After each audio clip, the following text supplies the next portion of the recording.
Michael and I talked 2 months ago or so, and we were talking about some hard things. And he said, why don't you come speak? And I said, oh. And to be quite honest, I mean, I don't know if any of you noticed, I kind of left here, kind of suddenly. Didn't say much about it.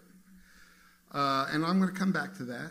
But so it was nice to know that Michael and I were good and I could come back. So one day I'm in the car and I'm driving along, and I do this fairly often actually, that this song came up on my, I don't know if y'all do that. I have probably literally 10,000 songs on YouTube, and I mean, not YouTube, iTunes. And so I kind of like to just put it on shuffle and like something comes up. And so this song came on and I hit repeat. And I probably listened to it, I'm not kidding, 50 times. I just kept listening to it. I kept going, what is that saying to me?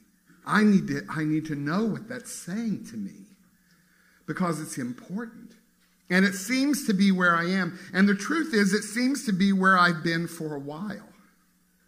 It seems to have something to do with why I'm not here. And we'll talk about that some more. But here's what I know for sure. Some of the things I say today may be heresy. I always say, what's a little heresy among friends? Because I got up this morning at 4 and have rewritten this talk 10 times. But it's going to be the 11th that I give you today, because that's kind of how I operate these days. Here's what I know for sure. We're always moving. We're always moving. It's the nature of the universe. You realize the universe is always in perpetual motion. It's always expanding. It's always growing. It's always making more of itself. And that's us. We are that. We look physical. We look tangible. But the truth is, we're energy. This is all these molecules and things that are in constant motion already. So that's who we are. We are that very nature of the universe. We are expanding. Our lives are growing. A couple of weeks ago, I spoke at CSLN, and my topic was not a noun. Because here's what I've learned. God is not a noun. God is a verb. God is not a place, person, or thing. God is flow. God is action. There's Franklin. You're a science teacher, right? You have been. I mean, this thing that we call God is a force. It's a flow. It is energy. It is moving. It is connecting. It is growing, making more of itself, and so are we. We have to stop thinking of ourselves as a noun. We are a verb. We are something that is emerging. We are something that is evolving. We are something that is growing and moving, whether we know it or not, whether we are conscious of it or not. So, with that idea in mind, I want to talk a little bit about this song that starts with the amazing... Well, let me first talk about where it came from. So it's from a musical by Stephen Sondheim, who I think... from studying his work on Broadway. He was groundbreaking, he was revolutionary, and his work to me has every one of his shows has an amazing spiritual undertone. This play is Sunday in the Park with George. It's an odd show, frankly, and been criticized and lauded for being odd. It's about George Seurat. It's a very fictionalized version of his life. But it's about him painting his famous painting of Sunday in the Park, and it's a bigger name.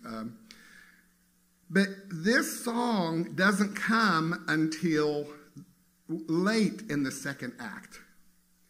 Suddenly, one of the other cast members turns to him and sings this song to him. And the first thing she says is, "Stop worrying where you're going. Move on." Because you see, George has gotten caught up in perfectionism, in connection, in struggle, in love, and in belonging. Sound familiar?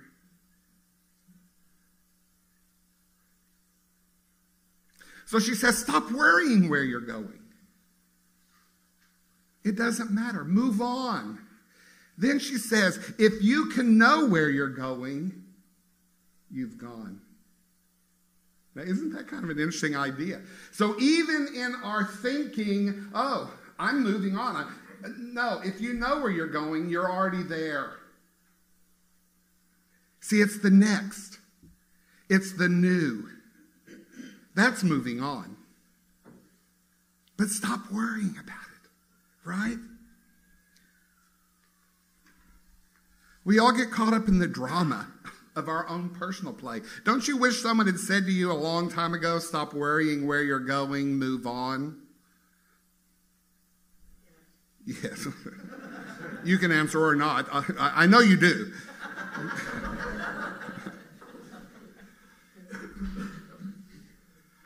Then the singer says with great vulnerability and bravery, I chose and my world was shaken. So what? Anyone made any choices lately that, wow. Any know some people that made some choices that wrecked everybody? Changed their world? Yeah. Sound familiar? So what? Because here's the deal. The choice may have seemed mistaken, but the choosing was not. Because it's what we are. It's what we do. We make choices day in, day out. What will I have for breakfast? There are consequences. But I can't stop and just go, I don't know. I don't know what to have for breakfast. It's a dilemma. Because then I'm just going to go hungry all day. Now, that is a puny, tiny little discussion, or not.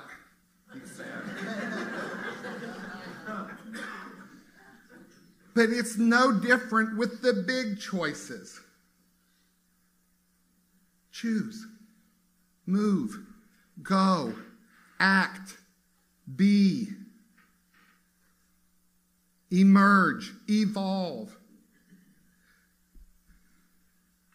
So what? Move on. We're moving whether we know it or not, conscious or not. Later on in the song it says, stop worrying if your vision is new. See, this artist, he's caught in his need for perfection. You know, what will people say? What will people think? You know, will it be the best work? Is it my life's work? Stop. Stop. And here's why. I'm going to try not to stay all day. But here's why. So I work with clients. Some of you have been my clients. I'm looking around. Here's what I say to people all the time. Who are you? Now, by who are you, I'm not saying, what do you do? See, because when you're thinking about that question of who am I, here's something I want you to keep in mind too. Anything that could be changed is not who you are. I'm a singer. I'm a speaker. I'm even a mother. I'm a teacher. The list goes on and on and on. Guess what? All of those things could change in a moment. So it's not who you are. Now, put that in your pipe and smoke it. There's something bigger that is you. Who is that? If you think of yourself as, you know, I am the universe, I'm spirit, I am God having a human experience, then what is that? Two things. What is the God part? And what is the human experience part that is uniquely me? Right? So, who are you? What do you want? What do you want? I have to tell you, I would say 95% of the people that come to me, either as a practitioner, as a counselor, as a coach, whatever, when I say, what do you want? They get this look. And you think, wow. I think, you've come to see me, but you don't know what you want. Okay. Because maybe that's the whole point of why you came, because you've got to know what you want. You're searching for what you want. It has to be based on who you are. What do you want? Let's get some clarity here. What are you willing to do to get it? Which often changes what they want when we get clear about what is that going to look like. Because here's something else I know. Brene Brown, raise your hand if you love Brene Brown. If you don't, read Brene Brown. There's this quote of hers, if I can find it. Brene, where did you go? Here. Now, this is going to kind of shake up a little bit of what we believe here. But I'm going to come around to why it works. You are imperfect. You are wired for struggle. But you are worthy of love and belonging. She might as well have completed that quote by saying, now move on. Move on from those things. Because this experience of being a human is going to be imperfect. While we here believe that we're whole, complete, and perfect, the experience that we're going through is not perfect. Not perfect. Struggle, difficulty, dark times. Move on into your imperfection, not in spite of it, but because of it. Move into your struggle. Embrace it. Move into your rejection. Move into your disconnection, because it is not true.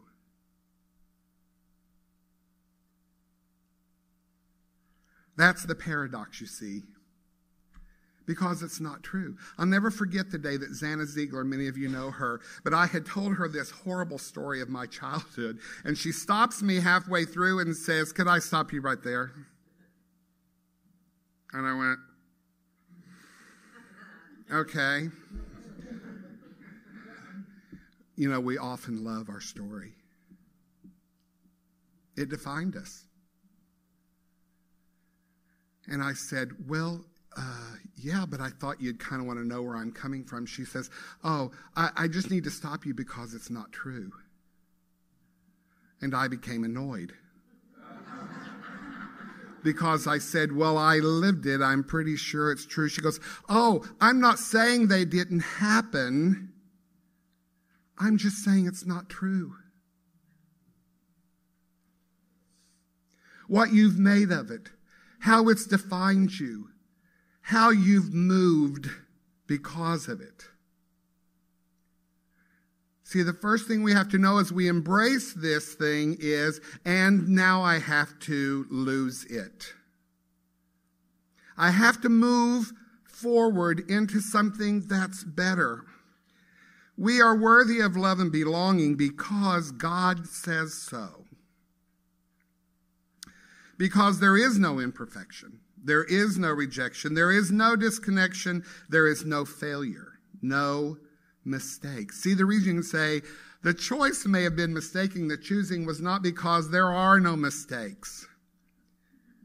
You know, if you leave here today with nothing more from me than that I'm moving forward because I don't have a choice. And I'm moving forward knowing that no matter where I go, no matter what choice I make, no matter what I believe or don't believe, there are no mistakes. It's what I've brought to me. Now, here's the other good news. The other thing I say to my clients after I say, who are you? What do you want? What are you willing to do to get it? Here's the important thing. Life from me, not at me. See, that's about consciousness. That's about saying, I know what I want. I know what I'm willing to do and where I'm going. And that is bringing our lives to us. Now, even there, is bringing life to us always going to look perfect, struggle-free? Nay, nay, nay. Because, see, sometimes the things we have to go to get there, it's about shedding. It's about letting go. It's about losing. It's about finding that new, that now, that next. We ask for it. We might as well go ahead and be grateful when we get it. I talk about, in my own life, gracious transition. Right? I urge you to adopt that phrase. And so that when you say to God, here's what I want, and I would prefer gracious transition, please. Right? And by the way, no matter what comes to you, you get to decide about gracious transition. Oops, back on you.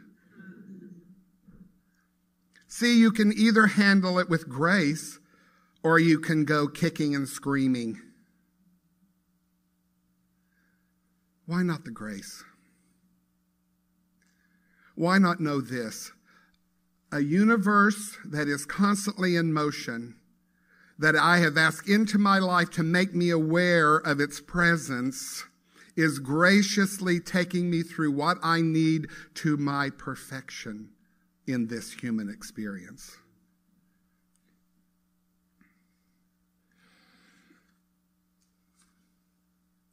A couple of weeks ago, when I was speaking at CSLN, I was talking about my experience of being in 12-step.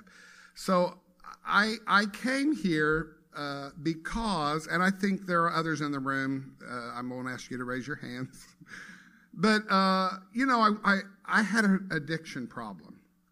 You name it, I could be addicted to it. If it filled a hole that I couldn't find another way to fill, I was going to be there. And so I went to 12-step, and the 12 steps, the first thing is I'm a big powerless mess. I'm paraphrasing here. I'm a big powerless mess. I need something to stop me from being a big powerless mess. I turn my life over to that something, and on it goes, right? So I stayed there for about 5 years, needing to believe this, that I'm a powerless mess. But after about 5 years, I started noticing that things in my life that I wanted to change weren't changing. I was spending a lot of time in church basements. For those of you who've been there, you know what I mean. But my life was not going where I wanted it to go. And I was on a trip one day. I was in my car on the way to St. Louis, and I'm thinking about these things and thinking, why can I just not, this or that? Why can't I just get this thing moving?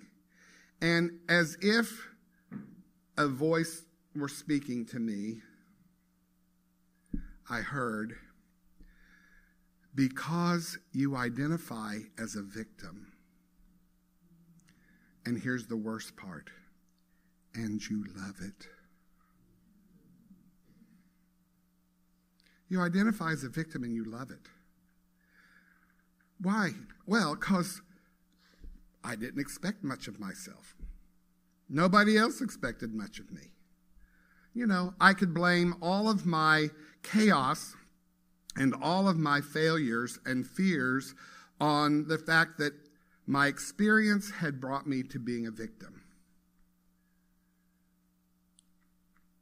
And I had to pull over to the side of the road and cry for a minute. And what I know now, crying, is I was giving it up, and I was grieving giving it up. Does that make sense? I'm like, ugh. Now that I know this, I can't do it anymore. I can't be a victim. And now that I know I have to take responsibility, that sounds like work. But But I wanted something different. Can I tell you something? Not everyone in the world has the courage to be in this room. Did you know that? It takes bravery to ask these questions, to move this direction, to say, I want to move on, but I want life to come from me, not at me. What is that going to take? It might be scary. It might be painful. It might hurt. And it is worth it. So a friend of mine who his favorite saying, I just have to say it because he's passed on to, and I miss him every day. But he used to always, I'd call him and say, how's your day gone? He'd say, face down in pecan pie. Anyone know what that means? Face down in pecan pie. So he calls me one day and he says, you're not going to believe this, but I've heard about this place. I think we need to go there because I think it's what's next. So I go. CSLN, it was then RSN over at the Y. And I walked in, and the first time I heard Mitch Johnson speak, I said, that is what I want. I urge you in your life, find people who have what you want and ask them, how did you get that? Talk to a minister, talk to a practitioner, call a coach. It doesn't matter who it is. What you've got, I want. And get their help, right? Life coming from me, not to me, or worse, not at me. Energy proceeding from me, drawing me, moving me forward. So anyway, I was telling you about how I was speaking there, and so I said, here's what I've learned. When I first went to 12-step, I had to learn there is a God, and it isn't me. Ultimately, I had to learn there is a God, and it is me. Can you say that with me? There is a God, and it is me. Now, they will kick you out of a 12-step meeting if you ever, just saying. And 2 weeks ago, when I was at CSLN speaking, I said that, and a guy on the second row very visibly stood up, picked up all of his stuff, and walked out the door. And, you know, I'm still a little bit sensitive. I thought, oh my gosh, do I need to stop? Do I need to apologize? What do I need to do? And I went, do I believe that at the very core of me? Is it the thing that has changed me and given me the life that I now have that I love so much I can't even begin to tell you? Yes. Yes. It is not blasphemy to know that we are connected to this thing that is God, that it is everything we are. It is not all that there is, which is also lovely. You know, God is in its creation, but not all of its creation. It exceeds beyond its creation. That's called panentheism, just for those of you who haven't taken a course, but need to. Or maybe you would want to choose to. How about that? So here's now what brings me to this whole thing. Why I felt the need, I think, to have this whole talk. Choices. Moving. The universe. We've asked for things. We're shocked at what it takes to get those things. So about a year ago, my partner, Brian, who does not believe any of this, he says to me, I'm getting ready to come here one Sunday morning, and he goes, why do you go there? And I said, well, because I get so much. He said, I don't think that's true. I said, no, I'm sure it is. I said, and my whole life, I've been the guy that I go someplace, I commit to being there, I take all the courses, I sit on the front row, I invest, I'm that guy. He said, is it possible it's time for you to be someone else? Now, I'm going to just tell you, We 3 years in, we've never had an argument, and I'm just going to hope that continues. But I looked at him, and I will get a little snappy now and then, and I said, I'm just wondering what makes you think you know more about this than me. I actually said it nicer than that. He said, I'm just observing. So a couple of days go by, and I had to come to him and say, here's what I believe is true and about what you're saying. I totally believe in commitment. I totally believe in going someplace, listening, sticking with it. I'm not someone that reads 20 books. I read one. I read The Science of Mind. I will be honest enough to say I got through all the classes without reading any of the texts other than The Science of Mind. That's just me. Because I needed this. I needed to be focused on this. But here's what I heard the universe saying to me. Stop working on someone else's dream and start working on your own. So that's by way of explanation. I don't owe any of you all that, but that's me. I'm not urging anyone else to do the same thing. Spirit had something it wanted me to move into.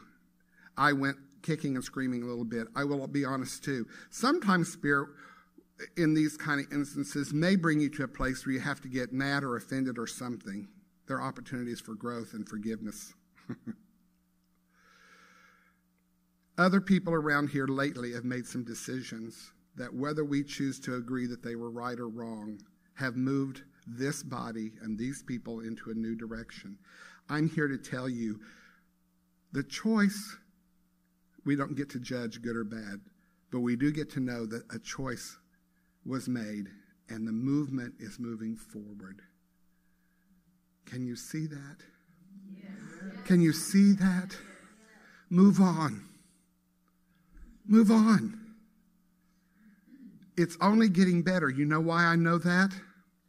Because I believe it with my whole heart. I'm 62 years old. I still believe my best days are ahead of me. Go figure. I still believe that what's coming next is the best that could possibly happen to that. So no matter how dark a moment might be, no matter what a struggle a moment might be, here's the truth. It's always getting better if you believe it. And you must. At the end, the song says, it gets me emotional, but it says, anything you do, each one of you, individually, this church is a body. Anything you do, let it come from you, and it will be new. And then it ends with the phrase, give us more to see. Seeing. It's everything. And so it is.